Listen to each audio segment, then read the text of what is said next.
Leitura do livro Aveluz, João Nunes Maia, pelo Espírito Shaolin. Caridade. Judas Iscariotes tomara uma nova decisão na sua vida. Queria transformar seu íntimo na mais ardente inspiração para a caridade. Não estava disposto a perder tempo.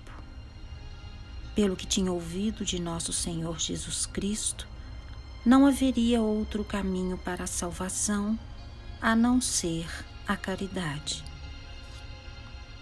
Já havia semanas que não perdia tempo.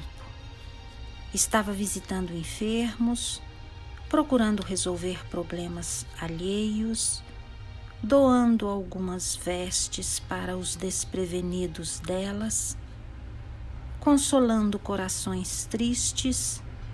Enfim, seu ambiente de vivência mudara completamente pela disposição dos sentimentos.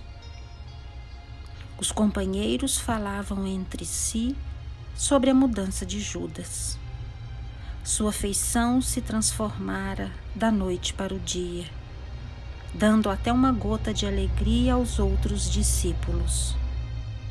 O júbilo era uma nova bandeira estendida na mente do discípulo. Judas já estendera sua beneficência até outras cidades. Ia procurando ajudar em todas as paragens que sua vontade indicasse. Certa feita na cidade de Betânia, Judas estava em uma estalagem. Era época de festejos e o movimento de pessoas era enorme. Uma noite, assustado pela algazarra dos turistas com os homens da ordem, foi adentrando a casa um homem todo deformado de nome Ergon. Pela pele, notava-se a lepra em estado bem avançado. O dono da estalagem, homem de sentimentos bem formados, teve compaixão pelo doente, mas não podia aceitá-lo ali por vários motivos. Primeiro, por não haver quarto vazio. Segundo, porque leproso não podia se misturar com pessoas sãs, ainda mais em uma casa de hospedagem. E terceiro, os homens da lei estavam perseguindo o leproso pela sua desobediência às regras de, em plena festa, estar em contato com as pessoas de fora, com perigo de transmitir a enfermidade. O homem da estalagem, piedoso e sabedor das ideias de Judas, na caridade sem distinção, bateu apressadamente à porta do apóstolo. Este se levantou apressado e deparou com o quadro. Foi conhecedor do drama e sentiu uma repulsa pelo homem mal cheiroso, quase a entrar pelo seu aposento. Mais por medo do que mesmo para se agasalhar. Iscariotes, que tinha receio dessa doença, deu algumas desculpas e pediu licença, fechando a porta e acomodando-se silenciosamente na confortável cama coberta de pelos de camelo. Logo apagou-se em pesado sono, parecendo que se secara todo aquele entusiasmo do bem que seu coração despertara. Fugiu-lhe também aquela serenidade que começara a radar no seu íntimo pela caridade que intentava fazer, avolumando-se cada vez mais. Os vigilantes da ordem agarraram o doente sem piedade, quando ele saía pela porta da estalagem. Depois, induziram-no a desaparecer para as ermas encostas das montanhas, onde uma multidão deles se desfazia como animais pelos desgastes do tempo, da falta de higiene e da fome. E Judas, com o corpo quentinho pelas bênçãos do agasalho e do teto, esqueceu-se de acolher, por faltar-lhe a verdadeira caridade, a um irmão seu com carência de uma palavra e de um sorriso. Iscariotes, no outro dia, amanheceu mal-humorado. O entusiasmo pela caridade esfriara-se. Queria ser útil, no entanto, tinha de escolher a sua maneira de ajudar. Dormir com um leproso em um quarto era demais, além de correr o risco de ser descoberto pela polícia e acusado de cumplicidade. Nada queria com a lei. Sabia da violência desses homens. Teve grande arrependimento. Vinha à sua mente a vontade de ir atrás daquele homem. Mas onde? A sua consciência acusava-o por todos os meios. E Judas pensava: por que sua consciência não o acusara antes que o doente chegasse à estalagem? Se assim fosse, ele teria deixado o doente entrar. Sentia inexplicável dor no coração. Mas e agora? Como fazer para reparar o erro? Teve ímpetos de chorar. O homem da estalagem não quis ver seu rosto, porque o que parecia não era. Somente Judas poderia naquela noite salvar o leproso. As outras acomodações estavam cheias de famílias desconhecidas. As salas repletas de redes com pessoas, e a decisão tinha que ser rápida por causa da violência dos homens da ordem. Porém, Judas se esquecera daquilo que pretendera fazer e a oportunidade passou. A noite em Betsaida estava quente e as estrelas piscavam como olhos de anjos. A mente de Judas parecia mais um cálice transbordando de fermentação corrosiva. A cabeça parecia querer estourar de revolta e arrependimento, de indecisão e medo. Simão, o cananita, ergueu o corpo e a mente em sentida prece, abrindo a reunião na igreja dos pescadores. Judas, inquieto, olhou para Jesus, que lhe transmitiu, pelo olhar tranquilo e amoroso, uma cota nova de energia, animando-o a expressar-se. Judas, entendendo a intenção do Cristo, levantou-se e dirigiu-se ao Mestre. Mestre, todas as decisões que porventura tomo para me libertar da opressão íntima falham nas primeiras experiências. Sinto-me fracassado. Será que isso se passa somente comigo? Será que somente eu estou preso por laços cujas pontas não consigo desatar?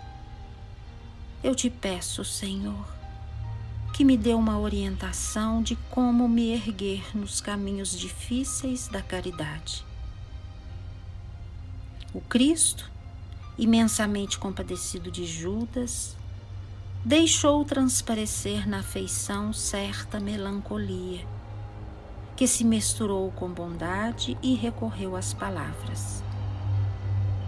Judas, eu compreendo, meu filho, as tuas lutas que se processam mais na intimidade da alma, mas que se manifestam também externamente, por mais que queiramos esconder.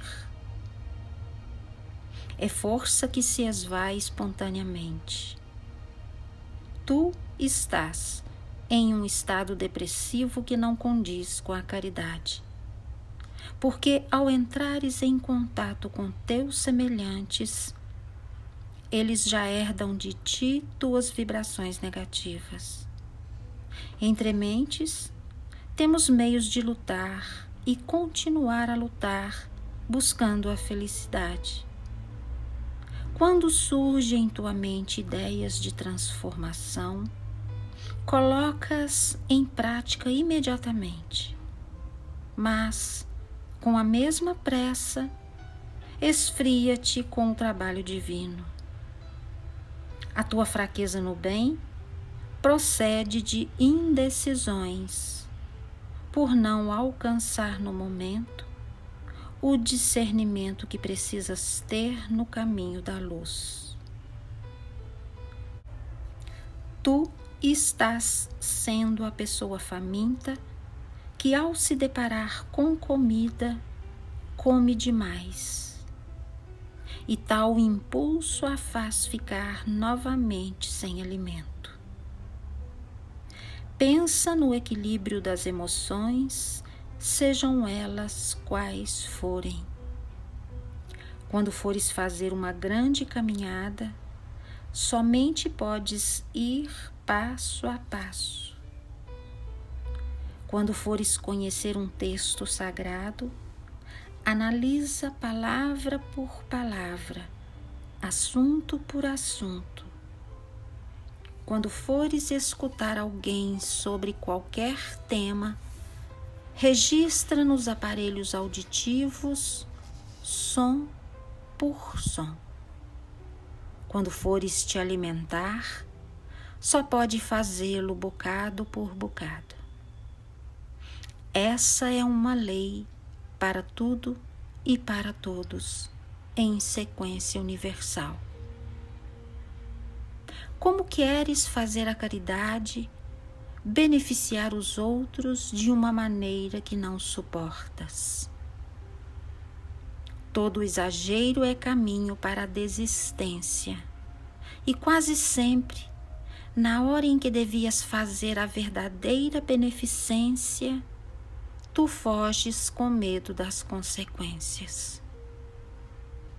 O amor não pode ter medo.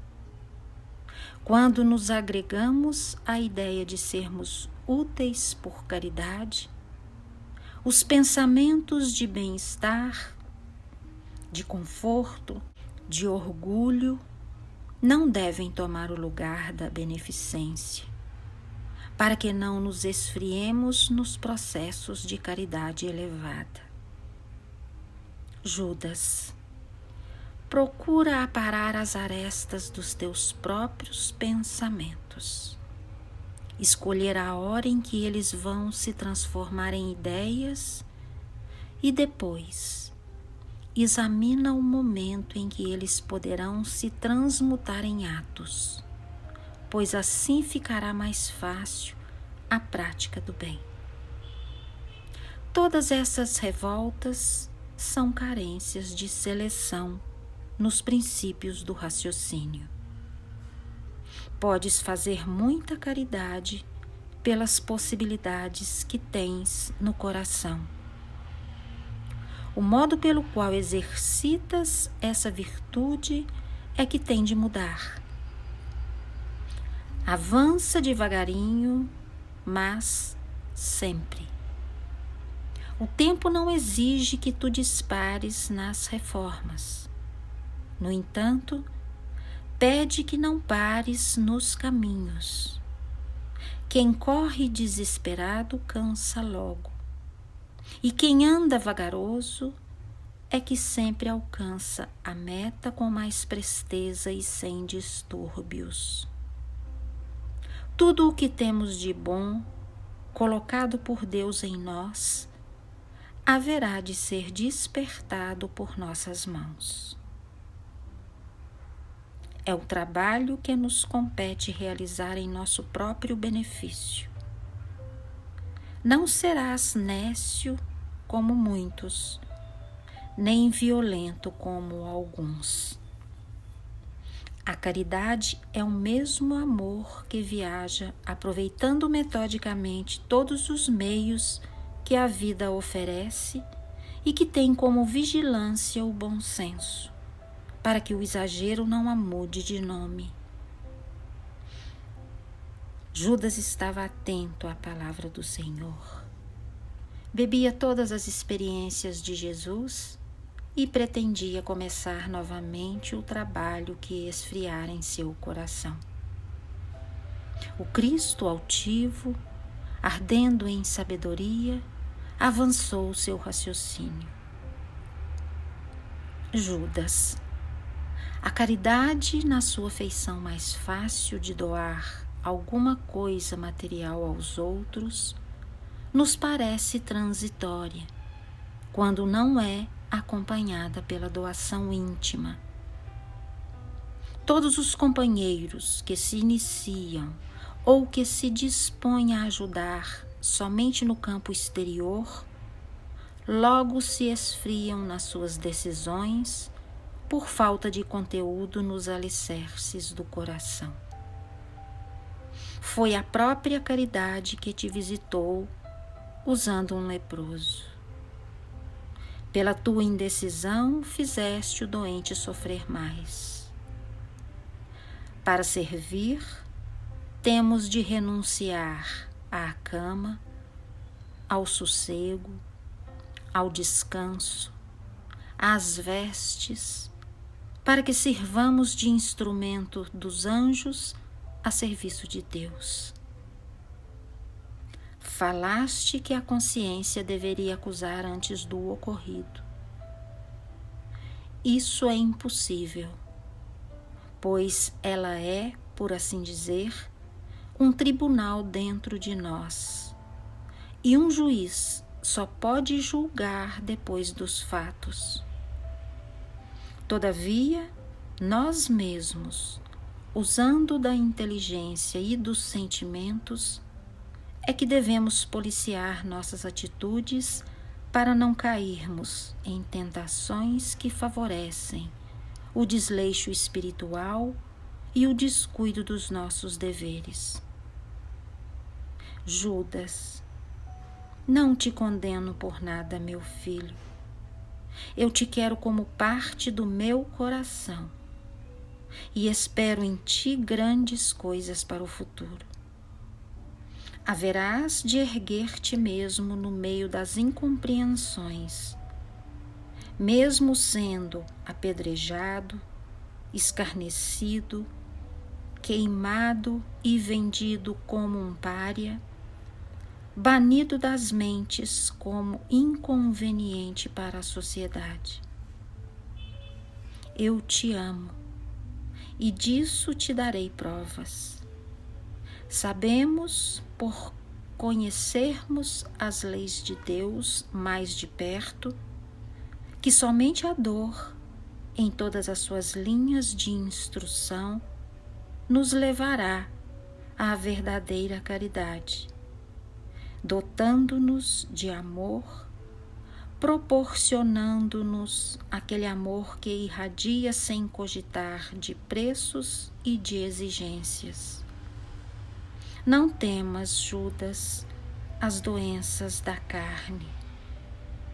Elas são aparências, porque a enfermidade mais grave é a do espírito. E Deus, o grande médico da vida, nos envia pela boa nova a receita para todos os desequilíbrios e o remédio para todos os males, que é o amor.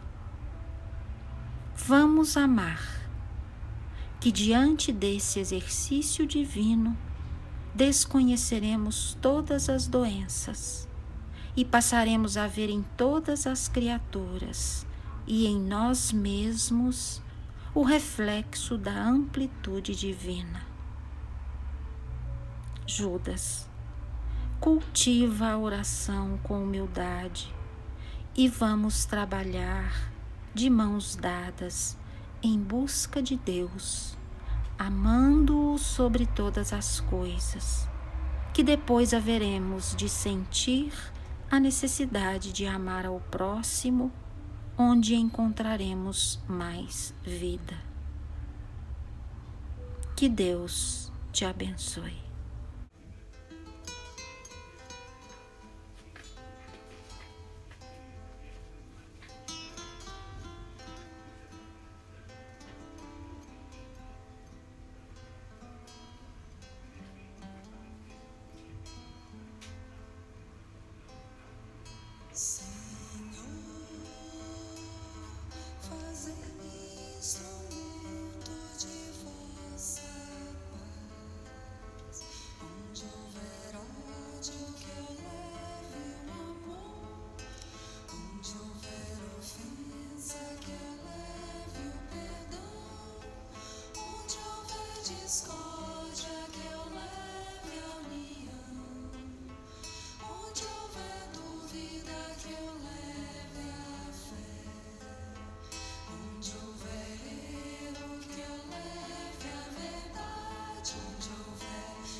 Doce é sentir em meu coração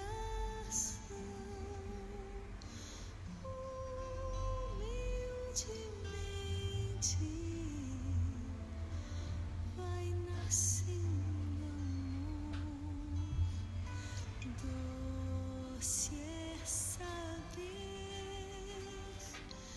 não estou sozinho,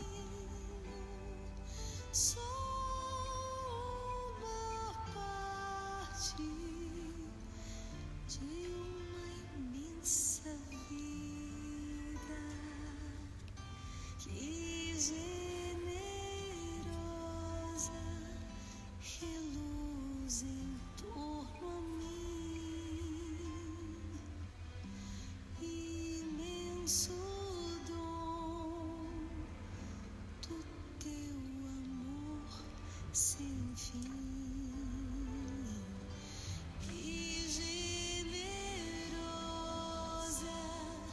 reluz em torno a mim.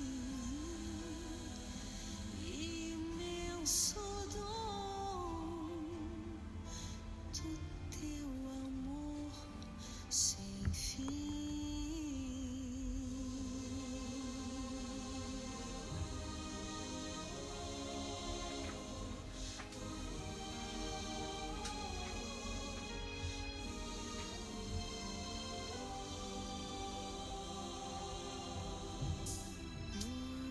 O céu nos deste e as estrelas claras, nosso irmão sol,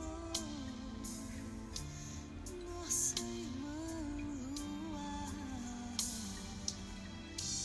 nossa mãe terra, com frutos, campos, flores, o fogo e o vento, o ar e a água pura, fonte de vida de tua criatura,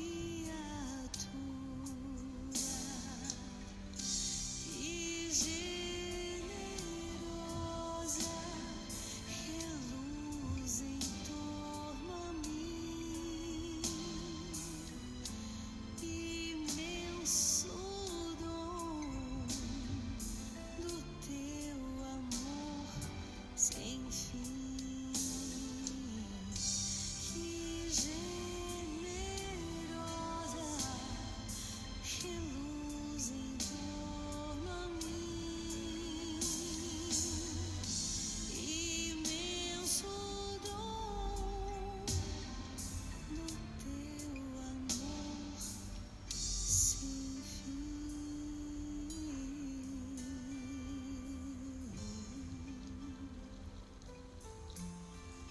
Fonte de vida e generosa